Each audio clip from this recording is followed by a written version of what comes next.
पहिला हामीले सामान्यतया मोबाइल किन्दाखेरि मोबाइलमा कति जिबी र्याम छ, कति जिबी स्टोरेज छ, कति मेगापिक्सलको क्यामेरा छ भन्ने जस्ता सामान्य कुराहरू चेक गरेर हामीले मोबाइल किन्ने गर्थ्यौँ। तर अहिले त्यस्तो छैन। यदि तपाईँले नयाँ मोबाइल किन्दै हुनुहुन्छ भने त्यो मोबाइल नेपालमा चल्छ कि चल्दैन, नेपालमा काम गर्छ कि गर्दैन भनेर चेक गर्न अति आवश्यक छ। किनभने अहिले तपाईँले आफ्नो मोबाइललाई नेपालमा रजिस्टर गर्नुपर्ने हुन्छ। नेपाल दूरसञ्चार प्राधिकरणमा तपाईँले रजिस्टर गर्नुपर्ने हुन्छ। यो नेपाल टेलिकम्युनिकेसन अथोरिटी NTA मा तपाईँले रजिस्टर गरेर मात्र आफ्नो मोबाइल चलाउन सक्नुहुन्छ। हामीले यो मोबाइल कसरी रजिस्टर गर्न सकिन्छ भनेर विस्तृतमा सिक्नेछौँ।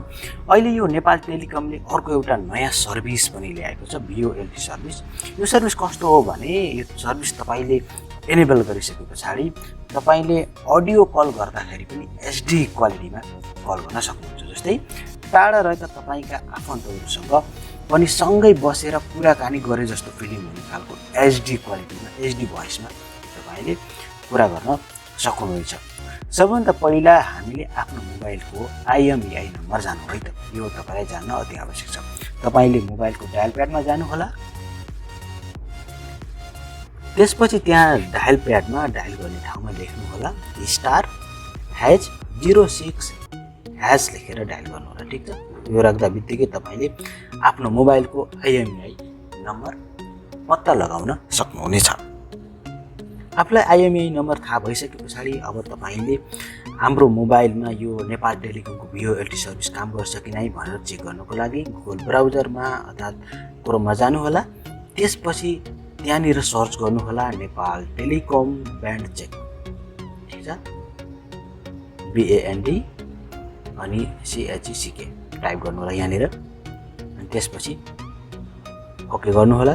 त्यसपछि सबैभन्दा पहिलो लिङ्कमा क्लिक गर्नुहोला, ब्यान्ड चेक नेपाल टेलिकम भनेको छ।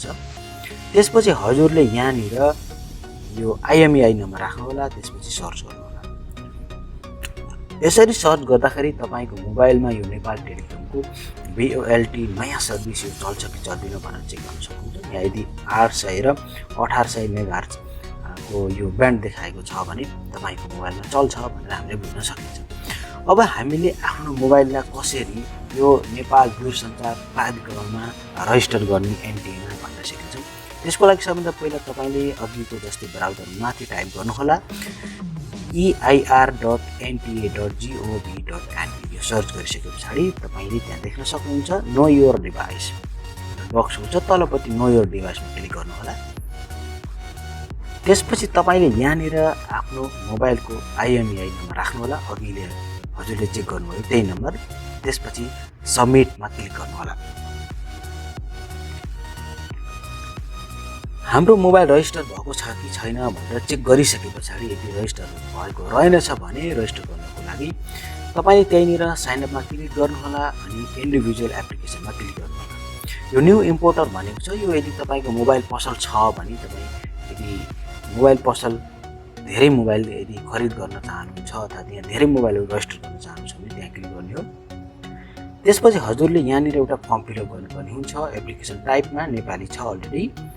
त्यसपछि तल टाइपमा सिलेक्ट गर्नुहोला IMEI। त्यसपछि आएर यो ब्रान्ड नेम भनेको तपाईँको मोबाइल कुन कम्पनीको छ त्यो कम्पनीको नाम राख्नुहोला। जस्तै स्यामसङ राखेँ मैले। त्यसपछि मोडल नम्बर राख्नुहोला कुन मोडल हो। जस्तै स्यामसङको मोबाइलहरू कुन मोडल हो, A50, 51, 70, 71 र कुन मोडल छ तपाईँको आफ्नो मोबाइलको मोडल नम्बर तपाईँले यहाँनिर राख्नुहोला। त्यसपछि IMEI नम्बरलाई राख्नुहोला। अघि तपाईँले चेक गर्नुभयो त्यही नम्बरलाई यहाँनिर राख्नुहोला। त्यसपछि यो एप्लिकेन्ट नेममा तपाईँले आफ्नो नाम राख्नुहोला नागरिकता अनुसार। त्यसपछि एप्लिकेन्ट एड्रेसमा तपाईँले आफ्नो एड्रेस राख्नुहोला नागरिकता अनुसार। त्यसपछि कन्ट्याक्ट नम्बरमा आफ्नो मोबाइल नम्बर राख्नुहोला आफ्नै नामबाट निकालेको है त। अनि त्यसपछि ID नम्बरमा तपाईँले नागरिकताको नम्बर राख्नुहोला, सिटिजनसिप कार्डको नम्बर राख्नुहोला जस्ताको तस्तै हेरेर।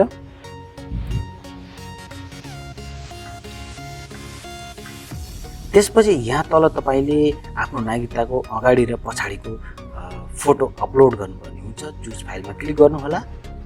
त्यसपछि अगाडिको फोटो राख्नु होला पहिला,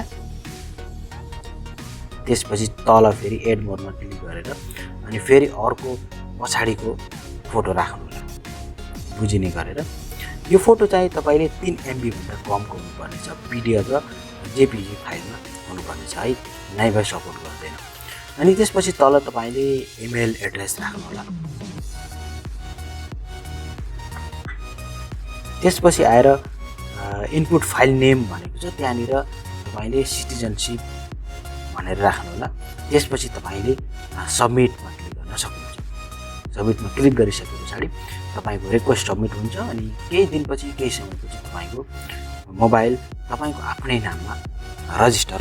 त साथीहरु, भिडियो कस्तो लाग्यो? यदि तपाईलाई भिडियो मन पर्यो भने लाइकको बटन अवश्य दबाउनु होला, मन परेन डिसलाइक गर्नु होला अनि भिडियोलाई उनीसँग शेयर गर्नुहोस् जसले यस भिडियोको एकदमै धेरै फाइदा उठाउन सकोस्। तपाईले हामीलाई युट्युबमा सब्स्क्राइब गरी सँगै रहेको बेल आइकनमा क्लिक गर्नुहोस् र हाम्रा यस्तै नयाँ भिडियोहरुको जानकारी सबैभन्दा पहिला तपाईको मोबाइलमा लगातार नोटिफिकेसन पाउनुहोस्। हेर्दै गर्नुहोस्, सिक्दै गर्नुहोस्। उज्यालो टेक्निकल। धन्यवाद।